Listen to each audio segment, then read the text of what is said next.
नमस्कार प्यारे विद्यार्थियों, कक्षा 12 की एक्सरसाइज में आपका हार्दिक स्वागत। कक्षा 12 की एक्सरसाइज के अंतर्गत आज हम करने जा रहे हैं चैप्टर थर्ड का आज लेक्चर नंबर 4 है, जिसके अंतर्गत आज हम करेंगे relation between drift velocity and electric field. Drift velocity के बारे में हम पढ़ चुके हैं और इलेक्ट्रिक फील्ड के बारे में हम फर्स्ट चैप्टर में पढ़ चुके हैं। अब डायग्राम जो दिख रहा है, डायग्राम में एक कंडक्टर है जिसकी लेंथ जो L है, क्रॉस सेक्शन एरिया A है, को एक बैटरी से कनेक्ट कर दिया गया, सेल से कनेक्ट कर दिया गया है और की को ऑन कर दिया गया है। जैसे की को ऑन करोगे तो इस सिलेंडर के, इस कंडक्टर के इस तरफ पॉजिटिव चार्ज आ जाएगा और इस तरफ नेगेटिव चार्ज आ जाएगा। और इलेक्ट्रिक फील्ड की डायरेक्शन आपको पता है, positive charge to negative charge होती है, तो इलेक्ट्रिक फील्ड की डायरेक्शन ये रहेगी। इलेक्ट्रिक फील्ड की डायरेक्शन इस तरफ रहेगी, मार्कर पे जो नॉब है उस तरफ, ठीक है। इसके ऑपोजिट डायरेक्शन में इलेक्ट्रॉन्स मूव करते हैं। क्यों? क्योंकि इलेक्ट्रॉन पे क्या होता है, नेगेटिव चार्ज होता है। इलेक्ट्रॉन पे नेगेटिव चार्ज होता है जो नेगेटिव चार्ज से रिपेल होते हैं और पॉजिटिव चार्ज से अट्रैक्ट होते हैं। इस कारण से इलेक्ट्रॉन इलेक्ट्रिक फील्ड के ऑपोजिट डायरेक्शन में मूव करते हैं, ठीक है। अब ये इलेक्ट्रॉन मूव करेंगे तो इनमें क्या होगा, एक्सेलरेशन होगा, ठीक है। एक्सेलरेशन होगा तो फोर्स होगा, क्योंकि इलेक्ट्रॉन का मास होता है, मास इनटू एक्सेलरेशन क्या होता है, फोर्स होता है। इससे पहले हम इस डायग्राम के बारे में बात करते हैं जो हमने यहाँ थ्योरी लिख रखी है। According to diagram there is a conductor. यहाँ क्या है, एक कंडक्टर है of cross section area A and of length L। इस कंडक्टर का क्रॉस सेक्शन एरिया, ये जो सर्कुलर दिख रहा है, ये A है और इसकी लेंथ क्या है, L है, ठीक है। This conductor is connected to cell and key through conducting wires. इस कंडक्टर को हमने कनेक्ट कर दिया है एक सेल और एक की से थ्रू कंडक्टिंग वायर। ये वायर्स जो है कंडक्टिंग वायर है। इसके बाद में due to cell there is an electric field E applied on the conductor, ठीक है। अब जैसे ही हमने सेल की को ऑन किया, इलेक्ट्रिक करंट फ्लो होने लग गया, इस तरफ पॉजिटिव चार्ज, इस तरफ नेगेटिव चार्ज, तो इस पे क्या हो गया, एक इलेक्ट्रिक फील्ड अप्लाई हो गया, ठीक है। Applied on the conductor, due to this electric field electrons are move with drift velocity. जैसे इलेक्ट्रिक फील्ड अप्लाई हुआ, ये इलेक्ट्रॉन्स एक ड्रिफ्ट वेलोसिटी से इस तरफ मूव करने लगे, ड्रिफ्ट वेलोसिटी से इस तरफ मूव करने लगे। If acceleration of electron is a, then the force applied on the electron। अब ये जो इलेक्ट्रॉन है मूव कर रहे हैं बेटा, ये इलेक्ट्रॉन कंसीडर कर लेते हैं हम, ये इलेक्ट्रॉन है, ये इलेक्ट्रॉन इस तरफ मूव कर रहा है और इसका एक्सेलरेशन a है और इसका मास क्या है, m है। तो इस पे फोर्स जो लगेगा, आपको पता है सेकंड लॉ ऑफ मोशन से F is equal to ma होता है। तो यहां पे हमने क्या लिख दिया, फोर्स ऑफ ट्रांसलेशन फोर्स है ये, F T is equal to ma। इसके बाद में अब इलेक्ट्रॉन मूव कर रहा है और इस फोर्स को दे कौन रहा है, किसके द्वारा दिया जा रहा है, ये इलेक्ट्रिक फील्ड द्वारा। अब इलेक्ट्रिक फील्ड द्वारा दिया जा रहा है तो आपको पता है इलेक्ट्रिक फील्ड की डेफिनेशन होती है the electric force applied on per unit charge. अगर यूनिट पॉजिटिव चार्ज पर फोर्स अप्लाई होता है तो उस फोर्स को ही हम क्या बोलते हैं, इलेक्ट्रिक फील्ड बोलते हैं। तो ये डेफिनेशन होती है इलेक्ट्रिक फील्ड की। अगर इससे हम फोर्स निकालना चाहें तो इससे अगर निकालें तो F is equal to Q E आ जाएगा। मैं इधर लिख रहा हूं, F is equal to Q E आ जाएगा। जबकि इससे लिखेंगे तो हमें क्या मिलेगा बेटा, F E is equal to minus E आ जाएगा, जहां स्मॉल ई क्या है भाई, चार्ज ऑन इलेक्ट्रॉन है ई क्या है, इलेक्ट्रिक फील्ड है। अब ये देखो, ये तो फोर्स है, ट्रांसलेशन, मोशन कर रहा है, और इसका अगर एक्सेलरेशन ए है तो उस पर फोर्स कितना अप्लाई होगा, एम ए। अब इलेक्ट्रिक फील्ड ई हमें दे रखा है, इलेक्ट्रॉन का चार्ज हमें पता है माइनस ई होता है, तो फोर्स कितना लगेगा, माइनस ई स्मॉल ई कैपिटल ई। ठीक है, ये इक्वेशन फर्स्ट हो जाएगी, ये इक्वेशन सेकंड हो जाएगी। अब ये जो ट्रांसलेशन मोशन में जो फोर्स मिल रहा है, ये फोर्स किसके कारण से मिल रहा है, इलेक्ट्रिक फोर्स के कारण। तो हम इन दोनों को क्या कर देंगे, इक्वल रख देंगे। Translation force is given by electric force, so F T is equal to F E, और इन दोनों की वैल्यू यहां से इक्वेशन फर्स्ट और इक्वेशन सेकंड से यहां पुट कर देंगे बेटा। तो क्या आ जाएगा हमारा, ए की वैल्यू आ जाएगी, तो ए इज इक्वल टू आ जाएगा बेटा minus e capital E upon m. ये हमारी इक्वेशन नंबर थर्ड हो जाएगी। इसके बाद देखें,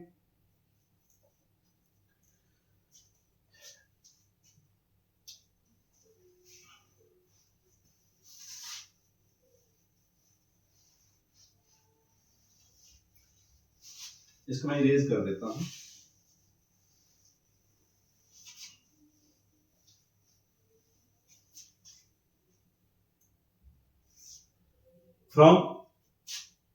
फ्रॉम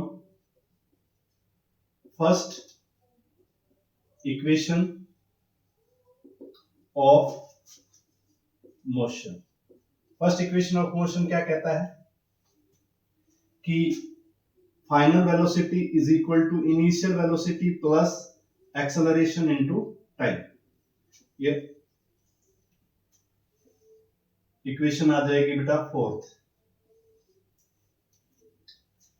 लेकिन हम पढ़ रहे हैं फ्री इलेक्ट्रॉन थ्योरी, और फ्री इलेक्ट्रॉन थ्योरी में हम वेलोसिटी को भी एवरेज लेके चलेंगे, फाइनल वेलोसिटी को भी एवरेज लेके चलेंगे, इनिशियल वेलोसिटी को भी एवरेज लेके चलेंगे, और टाइम पीरियड जो था कोलिजन, दो कोलिजन के बीच का टाइम पीरियड, उनका एवरेज जो है, जिसको रिलैक्सेशन टाइम बोलते हैं, इसको भी एवरेज लेके चलेंगे। तो इसको हम कैसे लिख सकते हैं, we can write above equation as, इस इक्वेशन को हम क्या लिख सकते हैं बेटा, यहां पे एवरेज का सिंबल लगा देंगे, इज इक्वल टू यू के लिए भी एवरेज का सिंबल लगा देंगे, प्लस एक्सेलरेशन, यूनिफॉर्म एक्सेलरेशन है, और यहां पे टी के लिए भी एवरेज का सिंबल लगा देंगे। ठीक है, ये सिंबल लगाने के बाद में हमें याद रखना है, जब कंडक्टर पर एक्सटर्नल इलेक्ट्रिक फील्ड अप्लाई नहीं किया गया था, तब इलेक्ट्रॉन की जो वेलोसिटी थी, उस वेलोसिटी को हम बोलते थे इनिशियल वेलोसिटी, और उस वेलोसिटी की वैल्यू जो आई थी हमारी, क्या आई थी, 0 आई थी। सबसे पहले ये फाइनल वेलोसिटी है, average velocity of electron when applied electric field on the conductor. Conductor को जब हम एक्सटर्नल इलेक्ट्रिक फील्ड अप्लाई कर देते हैं, तब जिस एवरेज वेलोसिटी से इलेक्ट्रॉन मूव करता है, उसको हम बोलते थे ड्रिफ्ट वेलोसिटी। तो ये क्या है बेटा हमारा, ड्रिफ्ट वेलोसिटी। ये क्या है, ड्रिफ्ट वेलोसिटी। इसके बाद में ये क्या है, average velocity when external electric field is absent. जब एक्सटर्नल इलेक्ट्रिक फील्ड एब्सेंट था, पिछले टॉपिक में हमने किया था average u is equal to 0। ठीक है, इसके बाद में average time taken to travel mean free path, जिसको हम बोलते थे रिलैक्सेशन टाइम, जिसको हम टाउ से रिप्रेजेंट करेंगे।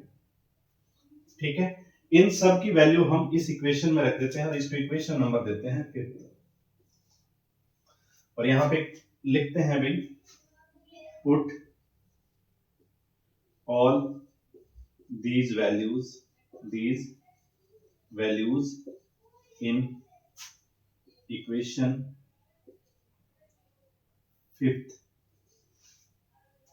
ठीक है, ये सारी वैल्यूज हमने, इसकी जगह मैं क्या लिखूंगा बेटा, VD लिखूंगा, इसकी जगह क्या लिखूंगा, 0 लिखूंगा, प्लस इसकी जगह A और इसकी जगह टाउ। तो हमारी इक्वेशन ये आ जाएगी, और इसको मैं और बढ़िया से लिखना चाहूं तो VD is equal to A tau, equation number 6। अब VD और एक्सेलरेशन A में रिलेशन आ गया, और एक्सेलरेशन की वैल्यू हम इस इक्वेशन से रखेंगे। तो हम क्या लिखेंगे भाई, by putting the value of acceleration A from equation 3rd into equation 6th, put the value of A from equation 3rd into 6th। Equation 6 में पुट कर दो तो हमें क्या मिलेगा भाई, BD इज इक्वल टू ए की वैल्यू वहां से पुट कर रहे हैं हम, ए की वैल्यू हमारे पास क्या है, minus e, capital E upon M, और यहां आ जाएगा tau. VD is equal to minus E tau upon M into E। यहां जो ये माइनस साइन है, नेगेटिव साइन है, ये क्या रिप्रेजेंट करता है वो देखें।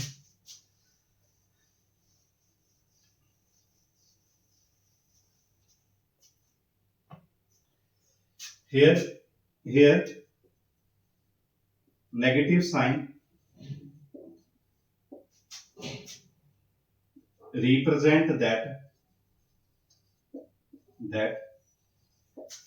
the electrons moves opposite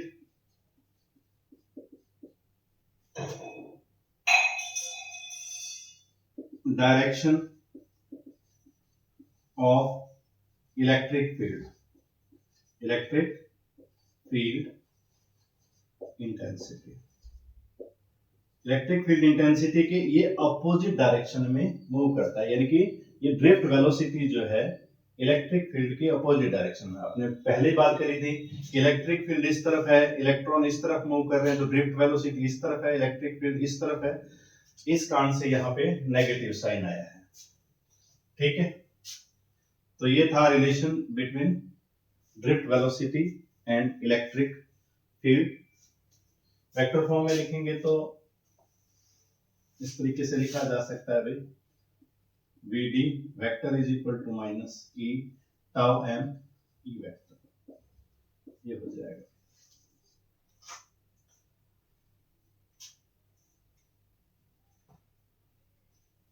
यहां एक और चीज हमें मिल रही है, हमें क्या मिल रहा है, चार्ज ऑन इलेक्ट्रॉन क्या है, कांस्टेंट है, रिलेक्सेशन टाइम कांस्टेंट है, और M क्या है, मास ऑफ इलेक्ट्रॉन भी कांस्टेंट है। ये सारी वैल्यूज क्या है, कांस्टेंट है। तो यहाँ पे हमें क्या मिलेगा, VD जो है वो directly proportional to E vector होगा।